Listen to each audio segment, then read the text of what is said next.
Dengan hanya 7 detik tersisa di penghujung waktu, Sang Linye berpacu melawan detik terakhir untuk menyelesaikan tantangan. Dalam ketegangannya memuncak, ia berhasil memecahkan teka-teki tepat pada waktunya dan bersorak penuh kemenangan. Di tengah aula utama, ia berdiri di depan perangkat besar yang telah lama menjadi tujuannya. Dengan penuh keyakinan, ia menekan panel kendali. Seketika, lantai di bawahnya mulai bergetar. Platform itu perlahan turun, memunculkan sebuah pilar cahaya raksasa yang menembus langit. Dengan napas berat namun penuh tekad, ia berkata bahwa ia hanya perlu membuka benda ini, dan mimpi buruk yang selama ini menghantui mereka akan berakhir. Namun, para rekannya justru menunjukkan ekspresi yang tidak sesuai dengan kabar baik tersebut. Kebingungan melanda dirinya. Ia bertanya mengapa mereka hanya berdiri diam tanpa melakukan apapun. Salah satu rekannya menjawab dengan senyum canggung dan berkata pelan, "Maaf bos, tapi sebenarnya kami tidak ingin kiamat ini berakhir." Mata Sang Linye memelotot. Ia benar-benar terkejut dan tidak memahami apa yang sedang terjadi. Rekan lainnya menambahkan dengan nada sombong, "Lord of Anomaly akan menobatkan kami sebagai raja baru umat manusia." Amarahnya memuncak. Ia baru menyadari bahwa dirinya telah dikhianati. Saat itu juga, waktu habis dan sistem mengumumkan kegagalan sang penantang. Ia menjerit penuh amarah karena merasa dipermainkan. Tubuhnya terhempas ke dalam jurang kehampaan, sementara para pengkhianatnya menertawakannya dari atas, mengejek bahwa kini ia tampak seperti seekor anjing yang menyedihkan. Namun, ia tak menggubris hinaan itu. Ia menatap lurus ke depan, seolah melihat sesuatu di kejauhan. Ekspresinya yang semula penuh tekad perlahan berubah menjadi keterkejutan. Suara menggelegar terdengar, Lord of Anomaly sendiri menampakkan diri. Makhluk itu memanggilnya serangga kecil dan menawarkan satu kesempatan terakhir untuk menyerah. Ia tersenyum miring dan menatap makhluk raksasa itu dengan penuh keberanian. Akhirnya Lord of Anomaly itu muncul juga. "Tapi aku tidak akan pernah berlutut," ujarnya dingin. Dengan teriakan penuh perlawanan, ia menerjang ke arah monster raksasa itu. Lord of Anomaly mengamuk, berseru bahwa ia akan mengabulkan keinginan Linye untuk menemui ajalnya. Cahaya ungu pekat memancar dari telapak tangan sang makhluk membentuk semburan energi raksasa yang menghantam tubuh Linye secara langsung. Ia menjerit kesakitan, tubuhnya lumpuh oleh kejutan listrik yang luar biasa kuat. Di kejauhan, salah satu pengkhianat berteriak panik agar makhluk itu tidak menghancurkan cincin milik Linye, karena seluruh biji kristal tersimpan di dalamnya. Dalam derita yang menyayat, ia berteriak bahwa ia tidak akan menerima akhir seperti ini. Cincin di jarinya memancarkan cahaya yang semakin terang hingga akhirnya menyilaukan segalanya. Sekelilingnya berubah, ruang hampa melingkupinya dan tubuhnya terseret ke dalam pusaran portal. Dunia di sekitarnya terdistorsi dan seketika semuanya lenyap. Ia tersentak bangun dengan napas terengah-engah, mendapati dirinya duduk di dalam sebuah ruang kelas. Dengan panik, ia berteriak keras membuat semua mata tertuju padanya. Guru Wang langsung menegur dengan nada kesal menanyakan alasan di balik teriakannya. Linye terpaku. Ia menatap gurunya dengan mata melebar, tidak percaya. "Buang, benarkah ini ibu?" tanyanya gemetar. Sang guru semakin kesal dan mengusirnya keluar dari kelas. Masih kebingungan, Linye berjalan di sepanjang lorong sekolah mencoba memahami apa yang baru saja terjadi. Ketika matanya mengangkat jam dinding, ia tertengun. Tanggal di sana menunjukkan 20 Mei 2026. Ia terdiam lama. Itulah hari ketika celah pertama terbuka di kota Gaibong. Hari ketika makhluk aberasi pertama kali muncul dan dunia berubah selamanya. Hari berakhirnya kedamaian. Dari celah dimensi itu, makhluk-makhluk aneh bermunculan menyerang dan menghancurkan segalanya. Namun tujuan mereka bukan sekedar memusnahkan manusia. Mereka datang untuk sesuatu yang jauh lebih mengerikan. Memanen emosi manusia. Emosi yang dicuri itu kemudian mengkristal di dalam celah dan berubah menjadi biji kristal yang menjadi sumber kekuatan mereka. Pada awalnya umat manusia sama sekali tidak berdaya. 90% populasi dunia musnah dalam waktu singkat. Di masa itu, Linye adalah pemimpin perlawanan terakhir umat manusia. Namun pengkhianatan rekan-rekannya menghancurkan segalanya dan menyebabkan kejatuhannya. Ia menciptakan cincin itu bukan hanya sebagai alat penyimpanan, melainkan perangkat untuk memutar balik waktu 10 tahun ke masa lalu. Kini dengan kesempatan kedua yang diberikan, Linye bersumpah tidak akan pernah dikhianati lagi. Ia akan membalas dendam kepada semua yang telah menjatuhkannya. Jarum jam bergerak menuju pukul 12 siang. Sirine fire alarm tiba-tiba berbunyi membuat para siswa panik dan berlarian ke koridor. Dari jendela, mereka melihat kota dilalap api. Sebagian siswa masih berspekulasi bahwa itu mungkin peluncuran roket tanpa menyadari kengerian yang akan segera menimpa mereka. Linye menatap langit yang mulai memerah, dengan tatapan suram ia berbisik pelan, "Waktu tidak akan cukup untuk menyelamatkan semua orang." Kota itu telah sepenuhnya dikuasai oleh para anomali. Semua jalan keluar tertutup, dan tidak ada seorang pun yang bisa melarikan diri. Tiba-tiba, tanah bergetar hebat, dan terbelah membentuk sebuah kawah raksasa.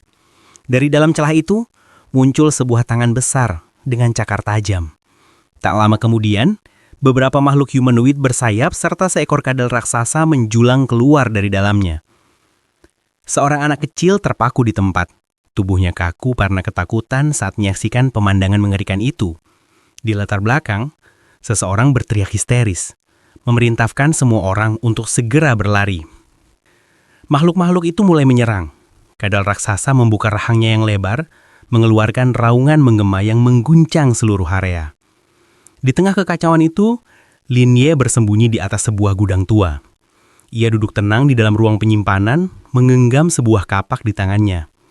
Ia tahu bahwa perburuan awal telah berakhir, dan kini giliran gelombang mayat hidup yang akan datang. Manusia yang telah kehilangan seluruh emosinya berubah menjadi zombie tak berakal.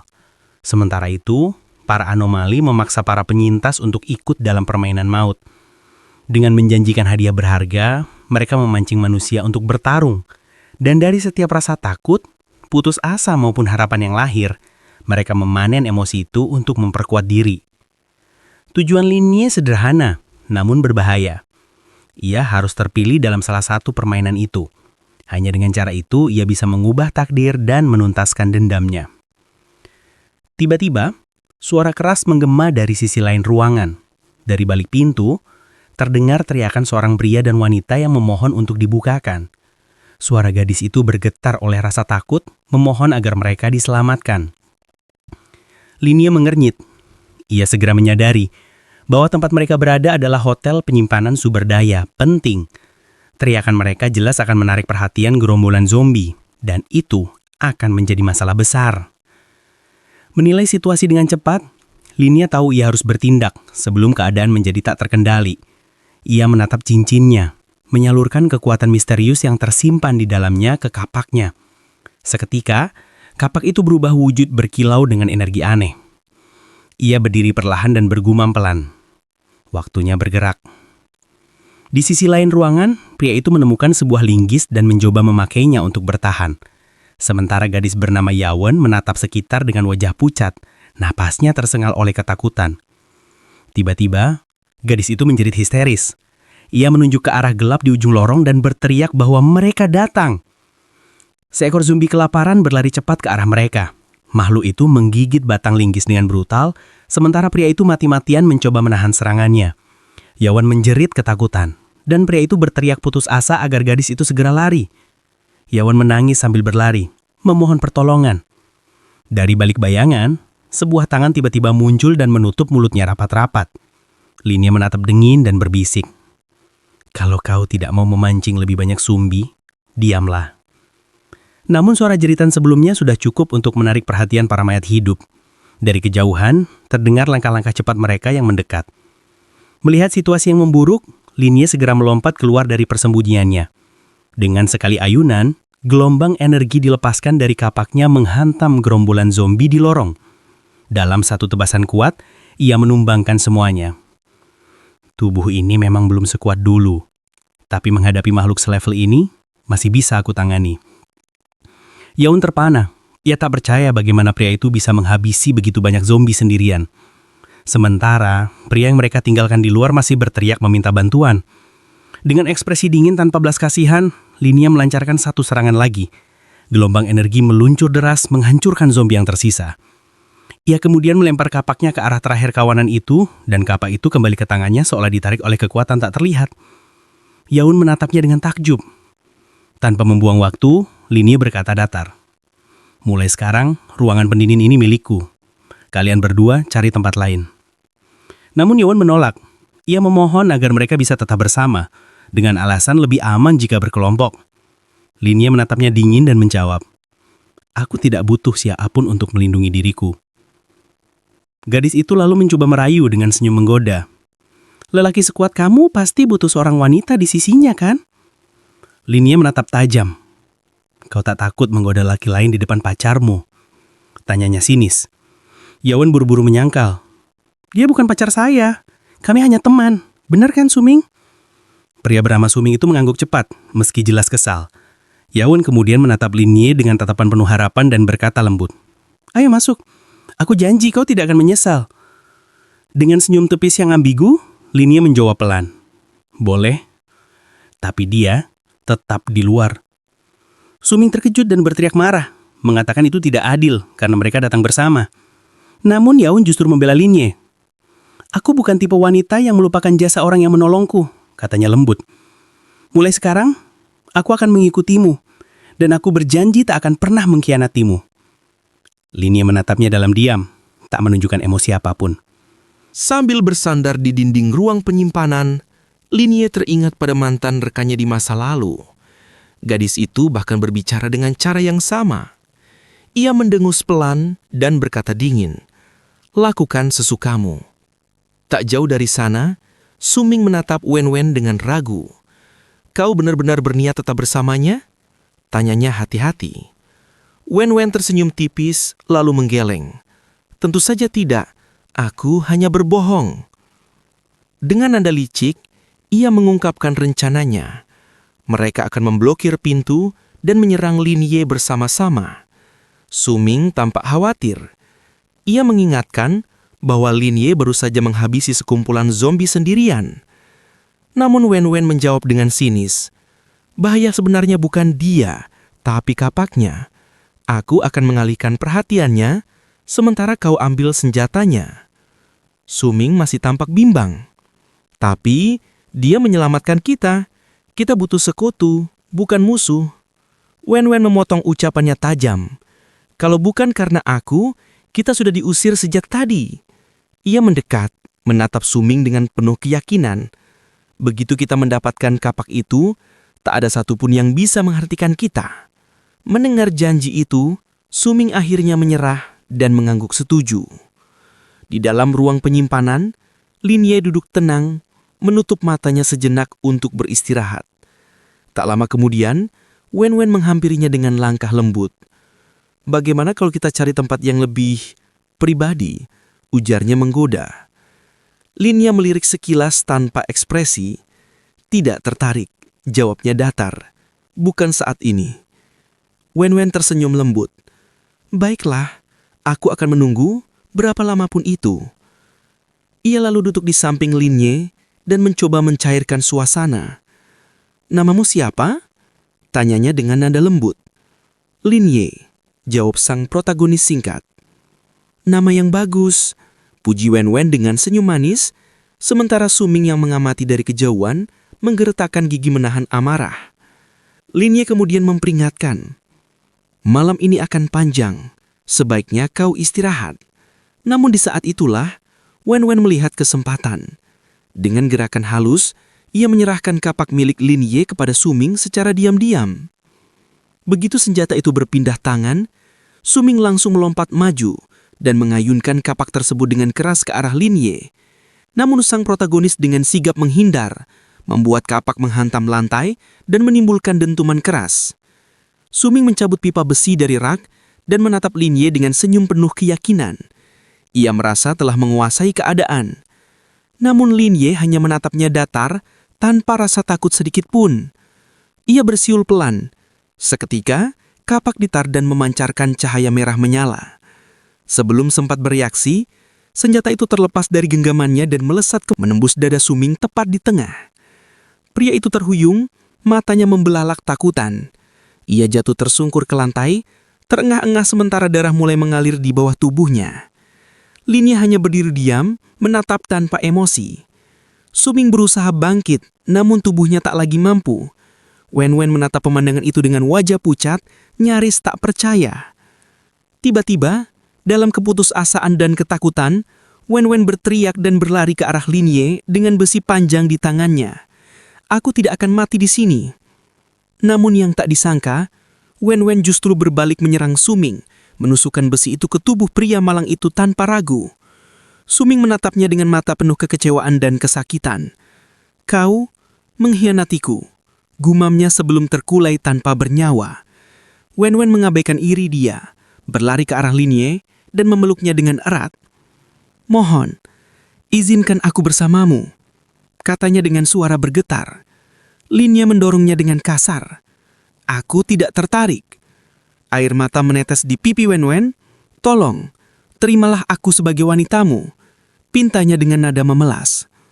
Lin Ye menatapnya dengan dingin. Aku tidak percaya pada orang yang berani mengkhianati pasangannya. Tiba-tiba, pintu ruang penyimpanan terhempas terbuka dengan suara keras. Dinding bergetar, dan dari balik gelapan, beberapa kadal raksasa merayap masuk dengan desisan tajam. Lin Ye segera berdiri di depan Wen Wen, melindunginya. Ia mengulurkan tangannya. Kapak itu terangkat terbang menuju kadal raksasa meninggalkan tubuh Su Ming. Melayang ke arah salah satu kadal raksasa, menghantamnya dengan keras. Makhluk itu desis marah. Lin Ye menatap mereka dengan dingin. Kadal tingkat 2, ujarnya datar. Tidak sebanding denganku. Tatapan para monster tertuju pada kapak bercahaya di tangannya. Sementara itu, Lin Ye meraih silinder nitrogen cair dari rak, lalu mengeluarkan kristal energi dari cincin miliknya. Dengan ini, aku bisa memperkuat benda biasa menjadi senjata. Cahaya energi mengalir dari tangannya, menyelimuti silinder dan pegangan pistol yang ia sambungkan. Dalam sekejap, benda itu berubah menjadi senjata pembeku. Wen Wen terkejut. Kau membuat senjata dari udara kosong? Serunya tak percaya. Lin Ye mengangkat senjatanya dan menembakkannya ke arah salah satu kadal. Semburan es biru memukul makhluk itu tepat di kepala, membekukannya sebelum sempat bergerak. Sekejap kemudian, kapak berapi miliknya melesat kembali menebas makhluk yang telah membeku dan menghancurkannya menjadi pecahan es. Gerakan itu dilanjutkan dengan serangan berulang. Ia membekukan 2 kadal lain, lalu menghancurkannya dengan kombinasi es dan api yang mematikan. Ketika pertempuran usai, Lin Ye berdiri di antara puing-puing tubuh monster yang telah hancur, napasnya stabil. Namun kemenangan itu tak berlangsung lama. Dari luar, terdengar raungan dan langkah kaki berat. Sekelompok zombie berlari menuju gudang, tertarik oleh suara pertempuran. Wen Wen berteriak ketakutan, tubuhnya gemetar tak berdaya. Namun sebelum gerombolan itu sempat mendekat, sebuah lubang hitam misterius muncul di udara. Putaran energi gelap menyedot semua zombie ke dalamnya hingga tak tersisa satupun. Lubang hitam itu berubah sepenuhnya menjadi merah dan tampak terdistorsi. Lin Ye melangkah mendekati gerbang tersebut. Ia lalu menoleh ke arah Wen Wen yang terlihat kebingungan. Dengan nada datar, Lin Ye berkata bahwa ia akan masuk ke portal itu dan Wen Wen boleh melakukan apapun yang ia mau. Namun, ketika Lin Ye melangkah masuk, Wen Wen terdiam di belakangnya. Ia menyadari bahwa jika tetap tinggal, nasibnya akan berakhir di tempat itu. Dengan wajah kesal, ia akhirnya memutuskan untuk mengikuti Lin Ye masuk ke dalam portal. Tak lama kemudian, portal itu menghilang sepenuhnya dari gudang. Di luar kota Jiangbai, sebuah penghalang berwarna merah telah menutupi seluruh area. Seorang reporter melaporkan bahwa sudah 11 jam berlalu tanpa ada kabar sedikit pun dari dalam kota. Militer kemudian mencoba menghancurkan penghalang itu menggunakan rudal. Namun, bahkan setelah serangan paling kuat diluncurkan, penghalang tersebut tetap utuh, tidak meninggalkan satu goresan pun. Masyarakat di luar hanya bisa menyaksikan semuanya melalui layar ponsel mereka, diliputi kebingungan dan ketakutan. Di dalam kota, suasana tak kalah mencekam. Banyak orang yang terus menatap layar berita, berharap keajaiban akan terjadi. Tiba-tiba, seseorang berteriak sambil menunjuk ke arah penghalang. Di dalamnya, tampak seorang gadis berambut panjang berlari sekuat tenaga sambil menjerit meminta tolong. Ia berlari dengan panik, berusaha menyelamatkan diri. Namun, tiba-tiba, seekor monster kadal raksasa muncul dan menginjak tubuhnya hingga tubuhnya hancur, menyisakan hanya genangan darah merah. Orang-orang yang menyaksikan adegan itu terpaku dalam ketakutan. Seorang prajurit berteriak agar para warga segera berlindung. Monster itu kemudian menetap tajam ke arah mereka. Pada saat itulah, tulisan bercahaya muncul di permukaan penghalang, menandakan dimulainya crawling game. Sebuah sosok bertopeng badut muncul di layar raksasa kota. Dengan suara yang ceria namun menyeramkan, ia menyapa seluruh manusia di dalam kota. Sosok itu memperkenalkan dirinya sebagai tuan rumah permainan dan menyatakan bahwa tidak ada waktu untuk penjelasan panjang. Ia lalu mengumumkan bahwa 5 pemain beruntung telah dipilih untuk mengikuti permainan tersebut. Sekelompok 5 orang tiba-tiba muncul di tempat asing. Salah satunya adalah Wen Wen bersama sang protagonis, Lin Ye. Dengan cemas, Wen Wen bertanya, di mana mereka berada? Namun Linie menjawab tenang bahwa si badut akan segera menjelaskan segalanya. Sang badut berputar-putar di udara sebelum menunduk sopan memperkenalkan diri. Ia kemudian membacakan aturan permainan. Satu-satunya jalan keluar adalah melalui pintu. Siapapun yang berhasil membukanya bisa pergi. Hanya 1 dari 5 kotak yang berisi kunci. Setiap orang mendapat 1 kesempatan untuk memilih. Waktu permainan hanya 5 menit. Siapapun yang tidak berhasil keluar dalam waktu tersebut akan dihukum. Dan setiap pemain hanya boleh mengajukan 1 pertanyaan dan akan dijawab dengan jujur. Wun Wun segera bertanya, apa hukuman bagi yang gagal? Sang badut tersenyum lebar dan menjawab santai. Hukumannya adalah eliminasi. Mendengar itu, Wun Wun panik karena merasa telah menyia-nyiakan pertanyaannya. Namun, Linie dengan tenang menimpali bahwa permainan belum dimulai karena penghitung waktu belum berjalan. Artinya pertanyaan tadi tidak dihitung. Sang badut tertawa riang, memuji ketajaman pikiran Linie, lalu berkata bahwa itu hanyalah lelucon kecil untuk pemanasan. Setelah itu, ia mengumumkan dimulainya permainan, dan penghitung waktu mulai berjalan. Dari 5 menit. Kelima peserta menatap 5 kotak di depan mereka. Sang badut mengucapkan selamat mencoba, menantang siapa yang bisa keluar dengan hidup-hidup. Linie berpikir cepat. Ia sudah menduga kotak mana yang benar, tetapi tahu bahwa bertindak terburu-buru bisa berakibat fatal. Seorang pria botak mulai frustasi karena semua kotak terkunci. Pria lain berkacamata mencoba menganalisis situasi dan berkata bahwa permainan semacam ini biasanya menguji kecerdikan dan persepsi. Salah satu gadis bertanya, apakah dia telah menemukan celah dalam aturan? Dengan senyum sombong, si pria berkacamata berbangga dengan kecerdasannya. Namun sebelum sempat berbuat lebih jauh, sang badut menghentikan mereka dan berkata, meja dihitung sebagai alat bantu. Itu berarti pelanggaran aturan.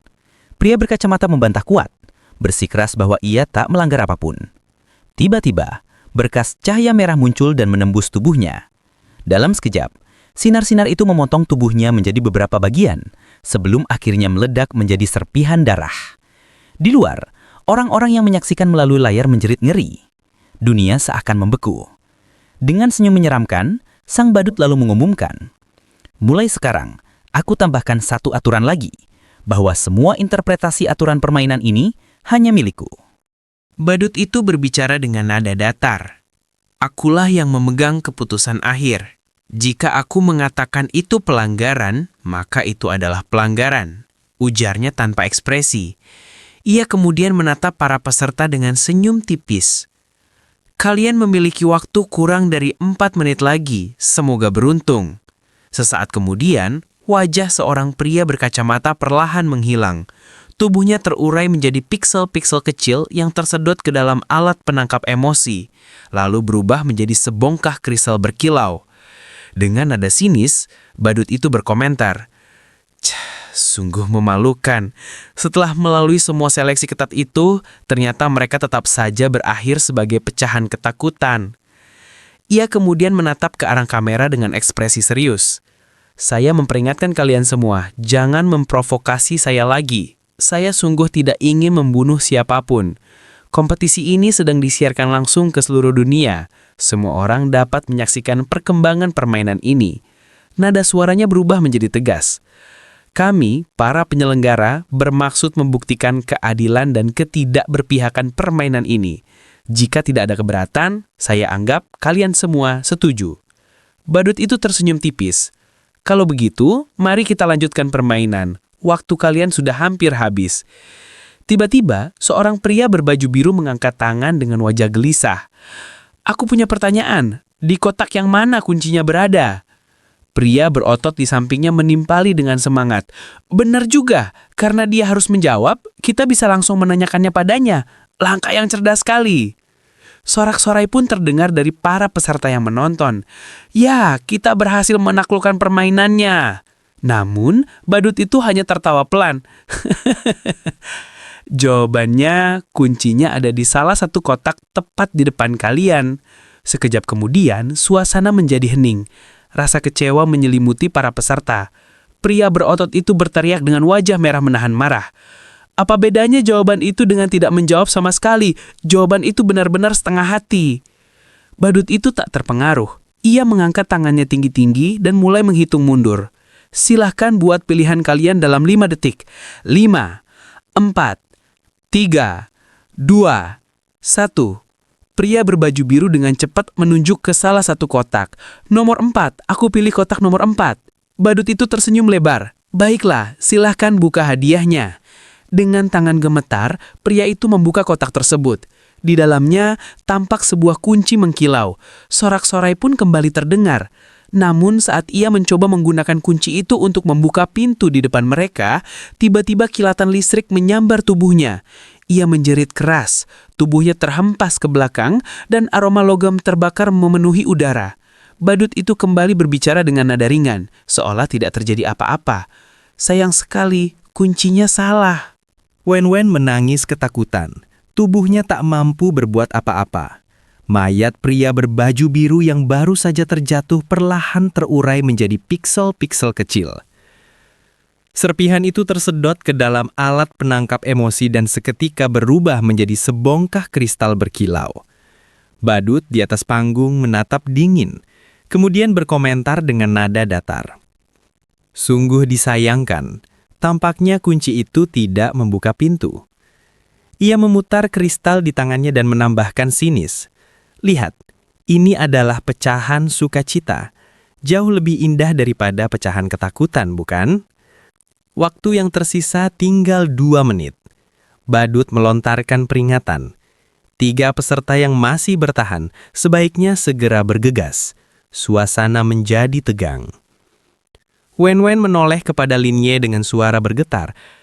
Apa yang harus kita lakukan sekarang? Aku tidak mau mati di sini. Seorang pria berotot mendekat dan menghardik sambil menunjuk. Kau, buka kotak lain sekarang juga. Kalau tidak, akan kubunuhmu sekarang juga. Badut itu mengamati dari jauh, tampak menikmati kegelisahan mereka. Oh, menyuruh rekanmu mengintai di depan untukmu? Itu sebenarnya ide yang cukup baik, ujarnya, penuh sarkasme. Wen-Wen menaruh kedua tangannya di wajahnya, menangis dan terguncang. Kenapa aku? Aku tidak mau pergi. Aku tidak ingin mati. Suaranya memecah. Lin Ye menenangkan, lalu berpikir cepat. Tersisa 4 kotak. Kalian bisa menyuruhnya menyingkirkan 2 pilihan yang salah. Kita masih memiliki 2 kesempatan untuk mengajukan pertanyaan. Dengan begitu, kita bisa menemukan kotak yang benar. Seorang pria botak di sekitarnya tersenyum lebar, penuh semangat. Ya, ayo kita lakukan itu. Seruan itu disambut kecemasan dari sejumlah peserta lain. Pria botak segera mendesak. Tanya sekarang, waktu kita hampir habis. Kalau tidak, kita semua akan mati. Wen-Wen mengangguk gemetar. Baik, aku akan bertanya. Perhitungan mundur dimulai. Suara tak menentu terdengar saat Wen-Wen bertanya dengan terbata-bata. Apakah kuncinya ada di salah satu dari 2 kotak ini? Ia menunjuk pada 2 kotak yang dipilih. Badut mengangkat alis memuji tipu strategi mereka. Strategi yang licik sekali. Jawaban yang benar adalah tidak. Ia berhenti sanjak lalu menambahkan, baiklah, silahkan buat pilihan kalian dalam 5 detik. Seorang pria gemuk yang berada di dekatnya segera menyela dengan penuh percaya diri.